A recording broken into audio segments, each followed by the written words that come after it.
నీకు శ్రమ కలుగుతున్నదా అన్నది గ్రహించాల్సినటువంటి విషయమే. ఏ విషయంలో నీకు శ్రమ కలుగుతా ఉంది? నువ్వు ఈ యొక్క వాక్యంలో ఎక్కడున్నావు?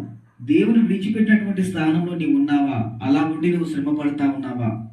లేకపోతే నీ నాలుకను జాగ్రత్తగా ఉంచుకోకుండా నీ ఇష్టానుసారంగా మాట్లాడి నీకు నీవే శ్రమలు కొని తెచ్చుకుంటున్నావా? గమనించాలి.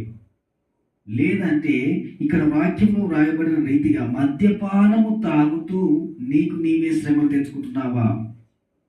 ఏ విధమైనటువంటి పరిస్థితులు నీవు ఉన్నావు? యెషయా గ్రంథం 3:11 చూస్తే దుష్టులకు కూడా శ్రమలని వ్రాయబడి ఉన్నది. లేకపోతే దుష్టులు ఆలోచన చేసిన రీతిగా నీవు ఆలోచన చేస్తా ఉన్నావా? దుష్ట తలంపులు నీకు వస్తా ఉన్నావా?